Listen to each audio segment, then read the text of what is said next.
What is something that other men do that makes you say, yeah, they're gonna be single forever? Story 1. I am continually surprised at who can get a girlfriend or boyfriend. Really, some of the most man-children I've ever seen have gotten married. Some of the biggest assholes I know have kids. There's one guy I know that I think will struggle though. He's in his 20s, and the only way he can entertain himself is by making loud fart noises with his mouth. I'll be sitting there chatting with another friend, and out of the blue, he'll just make this sloppy shart sound with his face and laugh his ass off. And you know, I'm a simple guy. I laugh at good poop jokes. When someone has good timing with a fart, I laugh, but this guy literally cannot make a joke. He cannot tell a story, and he cannot enjoy a moment of silence without making fart noises. Just constantly. I'm debating removing him from our Discord server that our IRL friends hang out in because he has nothing to say. It's just fart sounds non-stop. Fart sounds. I was once a lifeguard manager. I had one lifeguard at a very busy pool who was a very attractive 22-year-old female, but unafraid to just tear down any man approaching her. She'd often joke to me about getting approached and how much she'd love just tearing the guy a new asshole. At the same apartment complex, I ran into a guy while covering shifts who was a bit older at 29 and had just enough with dating and was turned into the ultimate player. Had tons of games and loved just sport fucking, as he put it, women. If I covered a shift there, he'd regale me with stories of his nights out on the town, etc. They ran into each other, started dating, and have been married for 15 years and have 3 kids now. The truth is that you can find somebody if you just keep trying. The hottest, most successful people can end up alone because they're too down in the dumps or have no self-esteem. Humans fuck. They like to fuck. They look for people for companionship and like that too. You can find somebody. The part where people go wrong when stating that is they act like it doesn't take an uncertain amount of time to find and act like it doesn't suck shit to not have a definite time frame, instead of the reality that you could find somebody tomorrow or in 10 years, and there's no way to know which it'll be. It's genuinely a mystery to me how some of the worst people find love. Story 2. Smells like butt. Too many people in my circle, single men who just smell like butt. It's so important. I walked past a guy in the supermarket today, not really looking at him, nothing notable. We both stopped in the same section and I caught a whiff of a clean man smell, i.e. not heavy cologne or anything, just a mild scent, maybe of soap. I immediately felt aware of him in a different way. Not overtly sexual, but just, man. Smell is fucking important. Clean your behinds and change your nasty socks. When I worked in retail years ago, there was an older guy called Catman that reeked of cat piss and kitty litter, and it spread and lingered for a while. You could tell he was coming by the smell long before he got to you. We counted it out, and the distance was equal to 7 Walmart aisles away. You could smell him. It was that bad. He was never mean, and was actually pretty nice when he asked for help with anything, but everyone tried to stay as far away from him as possible because of the smell. Had to scroll way too far for this. Smell good, and look like you smell good. Just grooming and wearing clean, nice clothes can do an amazing amount of heavy lifting for an otherwise average face, and she doesn't even need to see you to whip around on a nice smell. Similarly, if you're hot but smell like hot garbage, it's hard to get laid when a woman won't come within 10 feet of you. Also, Axe body spray only attracts men. Every woman I know thinks it smells like chemical garbage. You're better off with just soap than dousing yourself in douche sauce. If it weren't for marketing, no one would ever apply Axe. Story 3. Unrealistic expectations of a partner. I worked with a guy that basically everyone in the office would consider an incel simply based on his list of requirements. His bare minimum was, she has to be an 8 out of 10 or higher. He was a 3 or 4 if we're calling 5 average. Have her own job making somewhat similar income as him. He made $75K entry level. The job can't just be a regular job, it has to be an ambitious career. In his eyes, that's only STEM or lawyer. She has to do all the interior housework, like cooking and cleaning. He will cut the grass and hire people for repairs. No tattoos of any kind, no piercings besides earlobes, has to be okay with at least 3 kids, and she will do all childcare, along with many other ideals and preferences. But those 6 are the bare minimum for him to consider dating. He basically wanted a perfect slave. There was a woman we worked with who actually fit 4 or 5 of these minimums. She was as conservative traditional Christian as it gets. She actually tried to talk some sense into this guy on several after-work events about how ridiculous it is to want someone with a full-time career and be a full-time housewife, among other things, to no avail. He obviously had a crush on her, but he claimed he never made a move because she was too old, the same age as him. He said you want to get a wife that's 18 or 19 so she's still young and can take care of you when you retire. Keep keep in mind, this 18 or 19-year-old needs a career making around the same as him. He's delusional. Something in his head makes him think he's extremely desirable. He brings up his requirements and opinions on women all the time.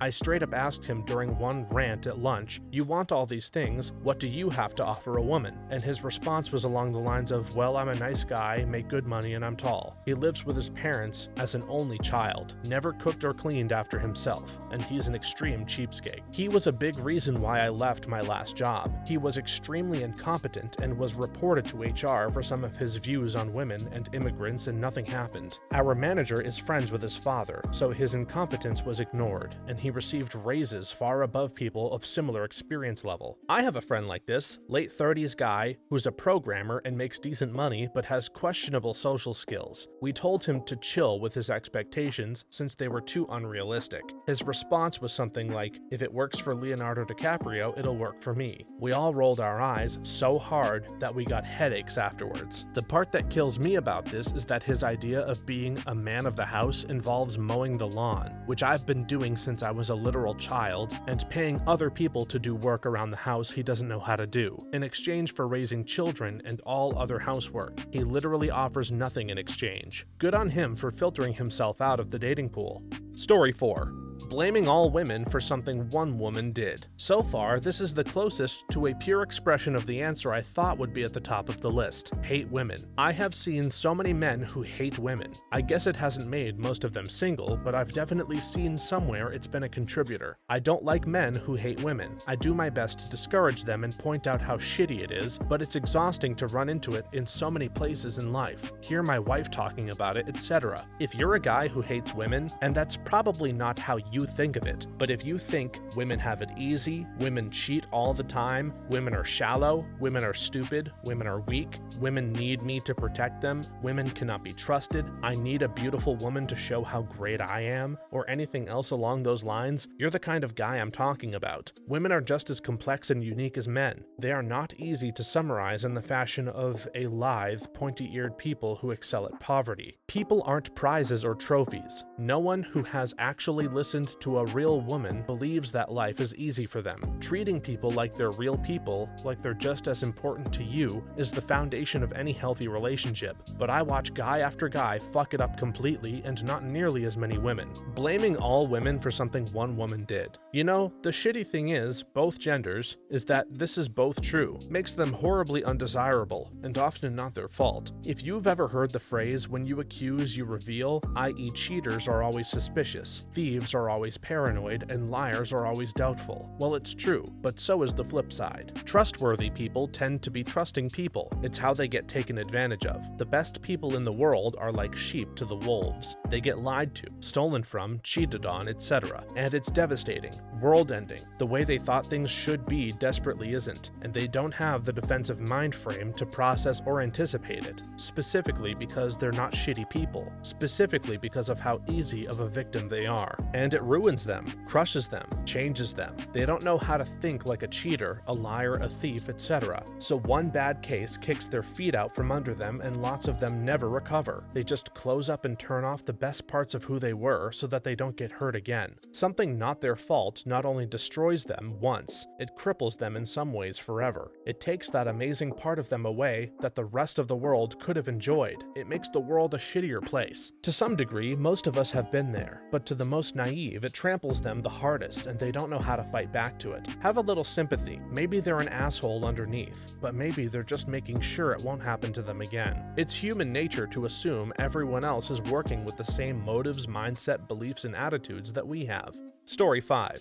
When they talk about women's value as if they are commodities, I distance myself from a very old friend seeing him go off the deep end. I had to distance myself from a previously good friend when he started going down this rabbit hole as well. He used to be a really great person, but he suffered from a chronic illness, severe type 1 diabetes. It got worse and worse because he would not change his diet. He would not exercise. He was convinced his doctors were all wrong on how to manage a healthy lifestyle with this disease. He basically convinced himself himself that nothing he did would make him better, and that meant that no woman would ever want him either. He became more and more depressed about it, venting to me constantly. When I would make suggestions, he would yell at me. If I just nodded my sympathies quietly, not knowing what to say, he would yell at me. So I started distancing myself because every convo turned into him lamenting how worthless he was and how all the good women that would be able to love him were taken. He implied heavily that he was including me in that category as well, which made things extremely awkward as we had been friends a very long time and he never had an issue with me being in a relationship before. After that, he spiraled into the full red pill incel world. He would message me constantly asking me baited questions like, do you think wearing makeup is catfishing, or do you think thoughts even deserve love? Seriously wild stuff. He began blaming women for his own health problems next, stating that he wouldn't be sick if women were still traditionally caring and nurturing wives, etc. As had he been married, his wife would have kept him healthy and so on. He would talk about how valuable a woman was based on how submissive and traditional she was, but also that a woman could be all those things and still be low value if she had a flat butt and so on. I had stopped answering him for some time and he still spammed me with message after message about this stuff, until finally one day he sent me a picture of all the guns and ammo he had been collecting and spoke enthusiastically about how much he loved to shoot.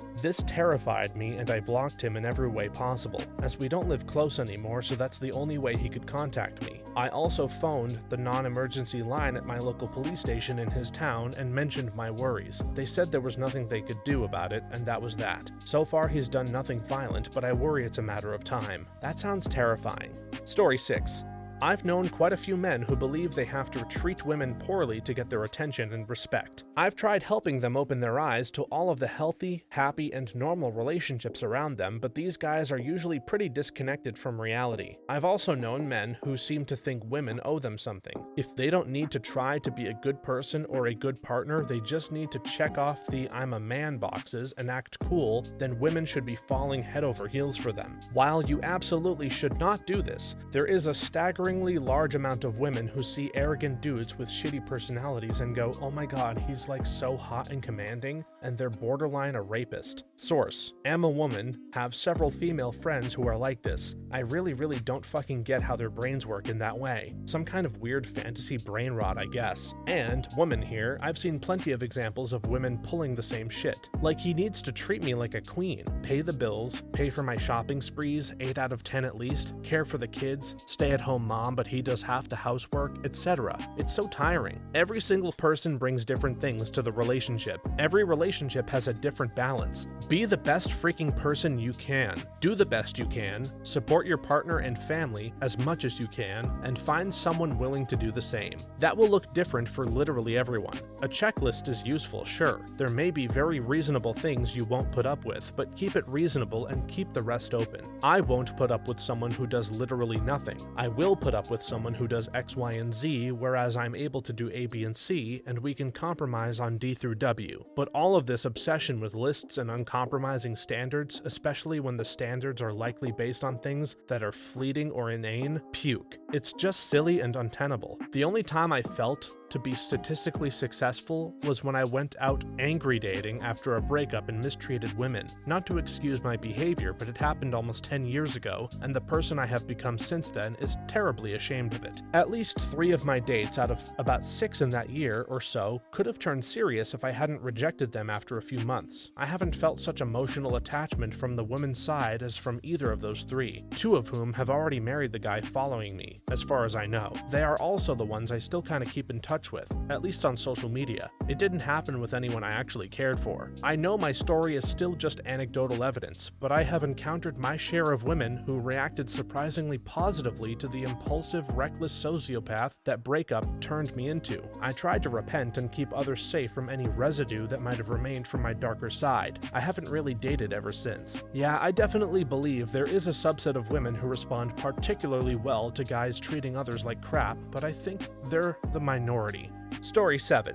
I had a friend in college who was constantly batting out of his league with girls, and I don't mean looks-wise, I mean the entire package. He wanted the perfect 10s, both brains and looks, while he was a solid 4 to 5 in both of those areas. On top of that, he was almost always interested in girls who had already found good guys. He was just completely unrealistic about it. I said it back then, and I'll say it now 20 years later. He's gonna be single forever. Why do so many guys go after women who are already happy in a relationship? All my life, guys I've known previously find out I'm in a relationship and feeling great about it, and that's when they decide they're going to start to try to flirt with me and pressure me to cheat or leave my guy. Then when I decline and distance myself from them, they get angry with me. I'm super curious what their thought process is on that. I have a friend who's the same. He is maybe a little less attractive than average, but has an extremely sour personality after years of not being able to find an 11 out of 10 girl. He's 43 and recently declined a third date with a woman because he didn't agree with her investment strategies. He went on to complain to the friend group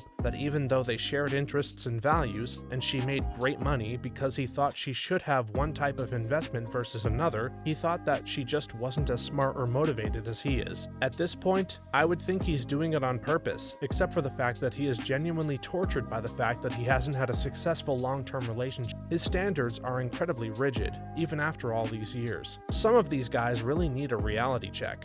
Story 8. If you ask a guy what their ideal woman is, I've learned that a lot of guys damn near describe a fucking slave. Yeah, they want a cook, maid, nurse, masseuse, bed slave that will bear their children and also raise them, while also remaining skinny and young forever, and not making money outside the house that is higher than the guy's income. They also want this woman to love and obey them unconditionally, even while he has a billion conditions on her. They want her to be frugal, but also smoking hot with no facial treatments or elective surgeries or makeup or clothes even. They want her to have a sense of humor, which doesn't mean being like Sarah Silverman. They want a woman who will laugh at their jokes and tell them they're the funniest guy in the world, but not come up with any material of their own. Oh yeah, and she's gotta be a virgin too, but also a total nympho bed kitten that will go for hours and never complain. Bang maid is the preferred nomenclature.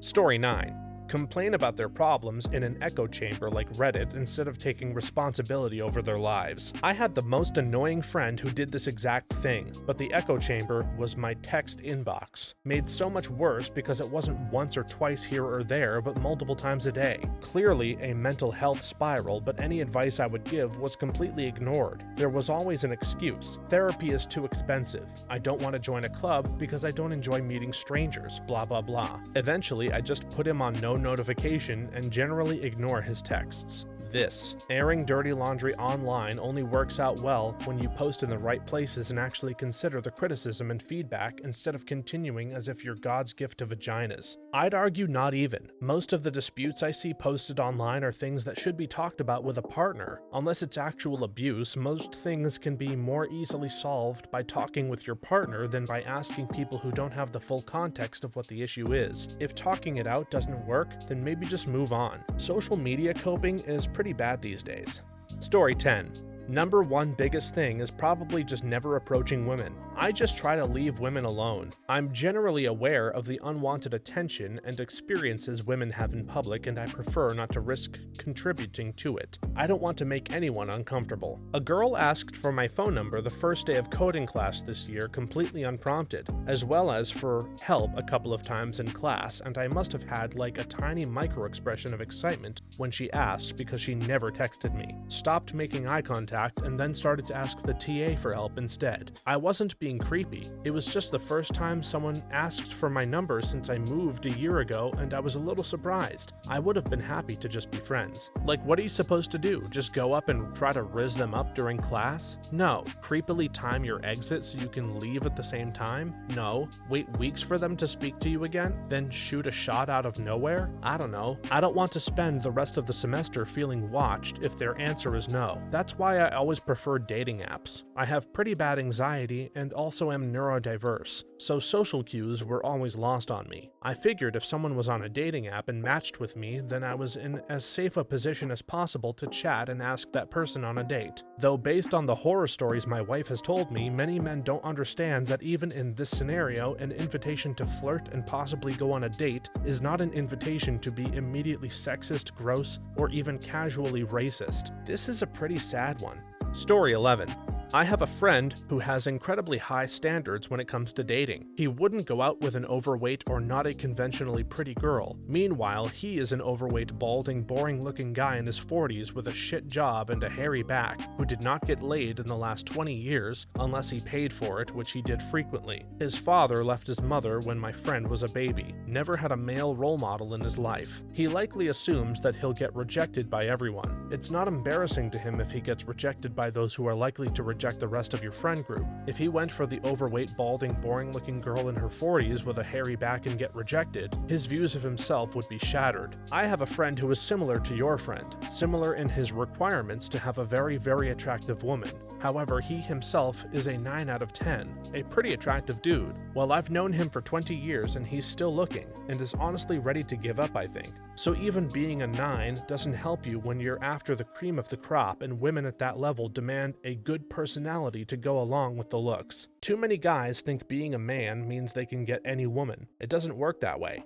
Story 12. Any man who starts a sentence with, "These modern women today," dude will never know the touch of a woman and will be baffled as to why. Passport bros. This is the demographic of men who will use desperation and economic disparity to bring a young foreign wife from a country who is desperate for a better situation, then gets upset when she's not as submissive as he wants and is an actual human being. I know a guy like that. He's trying to learn Spanish so he can get himself a Latina because we're apparently submissive. I want to tell him that as a Latina, he's in for a rude awakening, but he's a dickhead, so I prefer to watch a disaster unfold. There's a whole Reddit for guys who regret their mail-order bride decisions. It's the gift that keeps on giving. Go for the guys that feel like they found a cheat code to get a hot wife, but are mortified when she expects him to pay for everything because she doesn't have any income. Stay for the guys that complain her extended family members keep moving into their home, asking for money and requesting gifts, only to find out she's married and that's her actual husband and kids from the Philippines.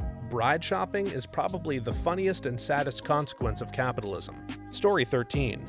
I don't know, the worst guy I ever knew was also the most successful with women. I wish I knew what I've been doing wrong that makes me worse than him. Some types of crazy just mesh with each other, and people who are addicted to drama seek out jerks. The types of women he is attracting probably aren't the type you want a long-term stable relationship with. Man, y'all will make any excuse. Sex and dating never stop being about looks and wealth, to a certain degree. I know plenty of guys that are honestly clingy, needy, and frustrating to be around, but they're also 6'3+, ex-bodybuilders with flashy eyes and a great beard. Nobody cares if there's more emotionally mature guys there, if he's fatter and his teeth are more crooked. The said dude is now engaged. Like, get real. It's so much easier to believe women are rejecting you for your looks and not your personality, isn't it? You can act like your looks are out of your hand, but it's not your fault you're no more successful with women. But there are way too many fugly dudes in happy relationships for your theory to hold water. It's your shitty attitude that's driving women off, not your crooked teeth. I think it's actually a lot easier to believe that everyone is responsible for the outcomes of their life than it is to accept that society is actually really shitty about a lot of mundane things a lot of the time. It's odd how this defense is always like a response for people, but if you get them talking about something like capitalism, it's nothing for them to say something like, yeah, society fucking sucks. Like, society fucking sucks, man.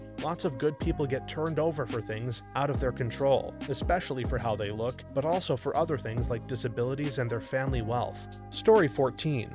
This might be hard to hear, but honestly, it's being underconfident. You can be an absolute piece of shit and still get a partner, because most pieces of shit still have, or at least project, a lot of self-confidence, and that is what people find attractive. If you're an otherwise nice dude but you don't believe in yourself, you're not going to attract anyone. I agree with this one. I once dated a guy who lacked a lot of confidence, but the relationship didn't last long. His lack of confidence made him super controlling and paranoid to the point where if I got any call from a male name, be it my brother or boss, he would spiral and lose it. claiming I was cheating on him. Yeah, no, incest isn't my thing, and my boss was in his 60s calling me up to see if I could cover a shift. He would also constantly seek approval or compliments. It was exhausting. You are partly, but only partly correct. I have low/no self-esteem, but I can attract a partner, particularly if they haven't known me for long. Really, it's maintaining a relationship or friendship that is hard without the self-esteem. Every attempt to reach out feels like I'm imposing my unwanted presence. Liquor helps enormously as well, for brief periods when I've got just the right amount in me. Yes, the long-term relationship part gets me. Story 15.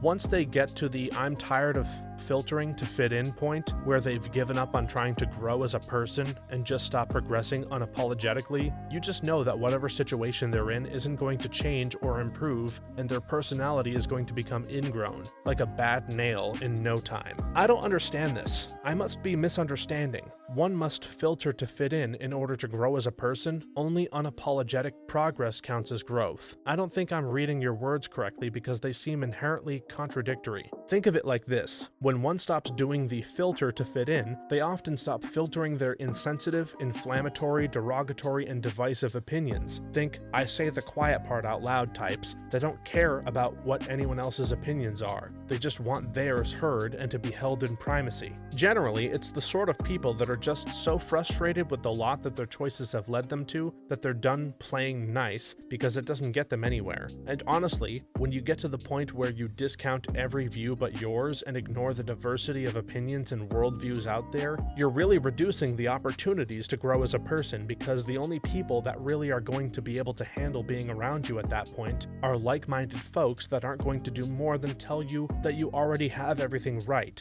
meaning why change? Story 16.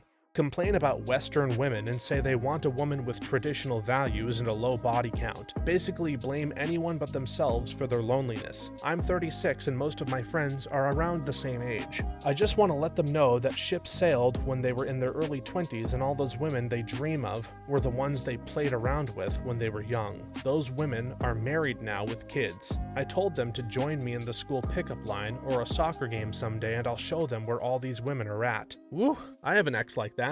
We dated for around a year when I was 19. I really liked him, but all he wanted to do was party and joke around like he was 14. I'm now 43 and he's 45. Never married, no kids. He did that thing where he partied his 20s away and then woke up one day at 35 with no one and nothing but a bad weed habit and a restaurant job. Then it's like, where are all the good girls? Sir, we are from the very rural South. They all got married at 22 and are either still married or single moms. Of course, he's too good for that. I kind of feel sorry for him because of his lack of self-reflection, but then I remember he's the type who's 45 and thinks the stripper really wants to date him. I'm guessing these guys watch a lot of Manosphere YouTube. Story 17. Have absurd dating standards. I used to work with a guy who lived in an ex-girlfriend's basement at 45, was about 6 foot, 389 pounds, and looked like he was carved out of Crisco. He frequently smelled bad and clearly only showered a couple of times a week. One day he said to me, "It's okay if a girl's face is just cute, but if she's going to be with me, her body needs to be a solid 10 and she needs to take care of herself." For a while he had a girlfriend who was smart, funny, nice, and put up with his nonsense, and in my opinion was very pretty. They broke up because he told her she wasn't hot enough to marry. This guy was a wreck, but he was my friend. I always told him that he needed to be more realistic or he'd die alone. Colon cancer took him just before Christmas 2 years ago. There was no funeral, but the ex who let him live in her basement made a nice post about him on Facebook. Guys out there who just can't find the right girl, here's my advice. Sit yourself down and make a list of the attributes that your future mate must have. Also make a list of the attributes that they must not have. Think about that person and think about yourself. If you were that person, would you be happy with someone like you? If not, you'd better start working on that. Also be real. Sure, we'd all like a supermodel, brain surgeon millionaire, but what's really important? What makes you happy? Focus on that. Don't be lonely, be happy. Carved out of Crisco. Absolutely brilliant. Story 18.